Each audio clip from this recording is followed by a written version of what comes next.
because you need to underwrite it in your cash flow analysis to ensure that you have a deal that's going to stay afloat in a bad market. And what I mean by a bad market, what happens usually in a bad market is, this is all in theory, that the people who own homes will have to leave because they get foreclosed on and there's more renters in the pool. So in theory, your rent should go up. But you need to underwrite these properties so you at least have like $100 or more as buffer to be able to lower your rents just to stay afloat, to ride out that low cycle of the market cycle. So this is the spreadsheet that I would use to analyze your properties. You can make your own. This is really simple. But you just go down the list, for a purchase price of $100,000, you put in your rent, you put in your mortgage terms, and you just start working down the list here. You've put in your taxes, verify this with your county website to figure out what the taxes are. Again, like I said before, these properties are valued a lot less, so you can expect this number to jump up, a year or a couple of years after your purchase. So just be aware that will happen and try to put in a number that will reflect the new taxes amount. The next thing here is insurance, and I would work with an insurance broker to get this number down. I wouldn't bug them until you have a purchase and sale agreement. That's just not worth their time. But get some quotes and just get a feel for things. The insurance brokers will tell you, oh, you can't use a rule like, oh, it's 1% of the value of the home. But I would kind of get a feel for that. I would say $600 for this type of property might be a little low. I would say it's more like $700, $800 plus or minus $100. But you're trying to underwrite the property conservatively. That's the whole point of this. The next thing here is vacancy. Now, you'll go on websites and you'll see what the average vacancy is for a metropolitan area, and a lot of times it'll be like 4% or 5%. We got 10% here because we're also trying to include the property management take and the time that it takes to turn over a property. So what that means is when your tenant moves out, should they move out, you're probably going to go a week or two or 3 or even longer without any revenue in there. My tenants have typically stayed about a couple years, and turnover has been pretty good. At least a week, couple weeks at most. But again, that's how well you push your property management to get it filled. But you got, I would say, about at least a week.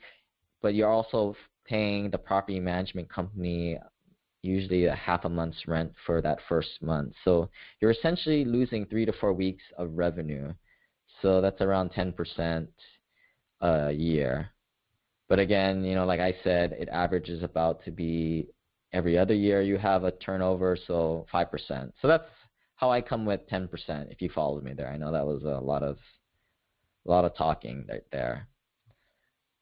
The next line item is 10% for repairs. These are kind of just the things that tend to break, like small plumbing issues and those kinds of things. 10% is a pretty widely used number. And again, these percentages are based on the rent brought in. Next is property management. This will range from 10 to 8%. I see sometimes I see 12%. Just make sure you account for that. There's one thing in here that's missing, and that's the CapEx. And I would usually include about 10% for that in this little underwriting example. And then you minus the mortgage, and you figure out how much is your cash flow buffer, because that really is the biggest thing to ensure that you have enough cash flow to ride out a low market or anything to happen in the world economy. and kind of go drill down into the CapEx calculator. This is a spreadsheet I think all of you guys should have gotten from my download pack. It's a quick spreadsheet on, it just lists a lot of the big capital expenditure things like the roof, water heater, HVAC, flooring, plumbing. Has the, the typical costs, has the lifespan years and the cost per year, and it's broken down by month. And when you sum up all of these, the cost per month, it comes out on average $183 a month. So that's usually about 10% or more. So just make sure you include that into your underwriting. And that's something that when you get marketing material from a lot of these brokers or turnkey provider people, that's usually left out or vastly underestimated. And they'll come back and say, "Oh, the property was freshly rehab. You shouldn't have anything. You shouldn't worry about that." But I don't know. That's kind of, you need to underwrite these properties properly, because if not, you're going to be smooth sailing for the first couple years, but then this stuff will come back to bite you soon. And that's usually how investors fail with these things. They just don't underwrite. They just don't include this row of expenses. And this is a very scientific way of figuring out the very unscientific way of calculating this stuff, but it's one way of doing it. Or you can just take 10%. There's an article on SimplePassiveCashflow.com if you want to know more about it. But that's how you use that spreadsheet for that one rule. There's another property analyzer. I don't use this one. This one's a little bit too in-depth for me. But again, it just helps you think of, did you miss anything? If you forget $100 for something, it's going to come back to bite you. And that's the difference between a loser and a winner. I mean, these days, properties, the cash flow buffer is a lot smaller. I mean, I used to buy properties a couple years ago with $400 of cash flow. Now you're lucky to get $150 to $200 a month. So really have to drill down and be a little more careful on which properties you buy. Now that you guys know how to analyze these properties, I'm going to go through this property that was sent to me the other day. And I sent it out to a few of you. I don't know if you guys were interested in this Indianapolis property, but just thought it'd be a good example for us to go through. So the purchase price, they're saying it's $105,000, and the rent is $11.25. So not bad. It beats the 1% rule. Let me calculate that out real quick. That divided by that. So it's about 1.1%. So not bad. So let's move on. Let's go to step 2 and figure out, is this a good investment? So what you're going to do next, well, let's just go down and see what this seller gave us here in the spreadsheet, because we'll see how, some of the tricks that they like to do. Down payment, right now it's August of 2016. You can get 1 to 4 properties with 20% down. But once you go to property 5 through 10 of your Fannie Mae slots, you have to go to 25%. So just be aware of that.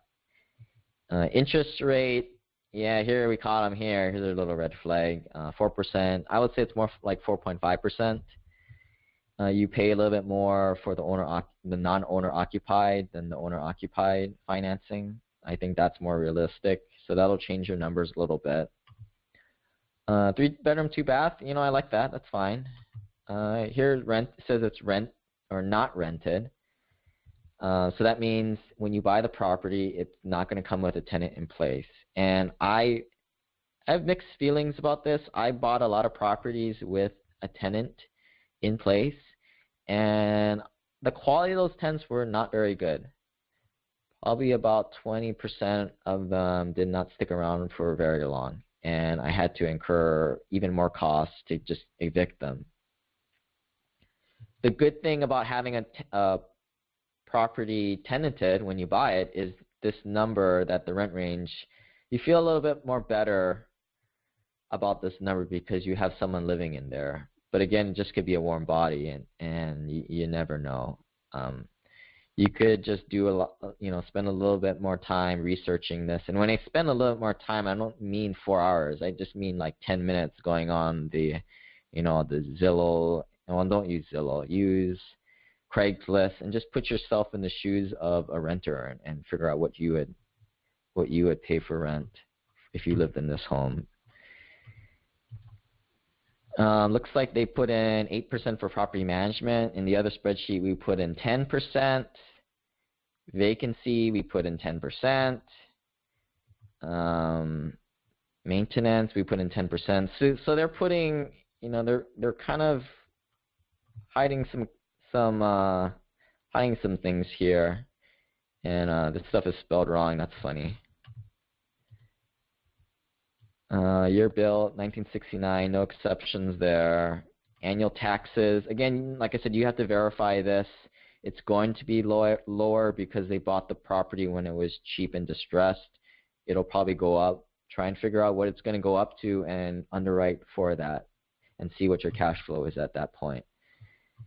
Estimate annual insurance. I think they actually did a better job at this. Those other properties we're looking at in Atlanta, they were a lot cheaper, and they were quoting about $600 a month. Here's $1,000 a month. This is probably a little better, but again, get this from your insurance broker once you have a purchase and sell agreement. Closing costs.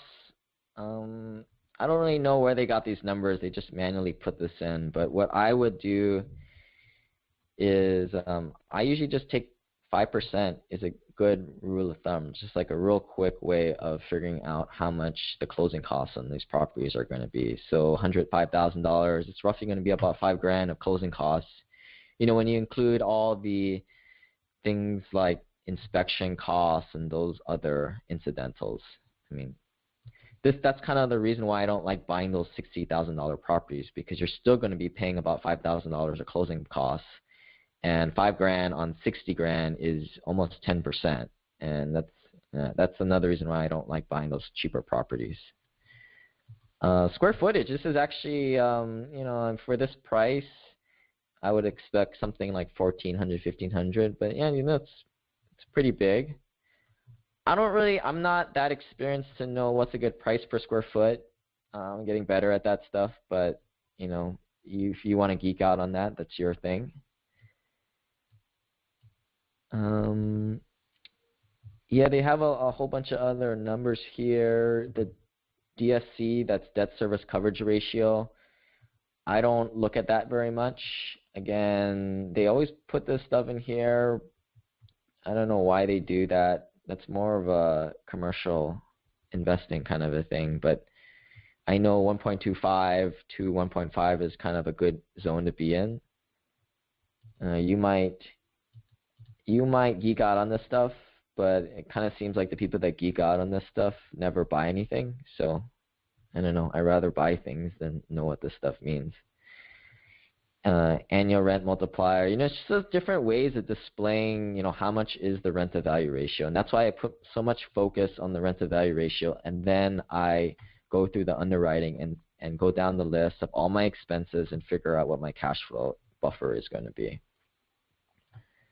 And I don't buy it unless I have about $200 of cash flow is a good buffer, because in my head, if anything should go wrong and the market gets a little soft, well, I can lower the rent $100. And I know $100 is a big amount to lower the rent, and that would make my my property management phone, or I guess probably email is more appropriate. Their email would blow up with a lot more interested tenants that we can pick and choose from. So this is what the seller sent over, and it's a pretty messy spreadsheet. I don't know why they do this stuff. It looks sloppy. It just looks really sloppy to me. But yeah, that's all I had for analyzing properties. Again, do the rent to value ratio, then put it through your underwriting. That's how I do it. You can do it your own way. But if you guys have any questions, shoot me an email at lane@simplepassivecashflow.com, and we'll see you guys next.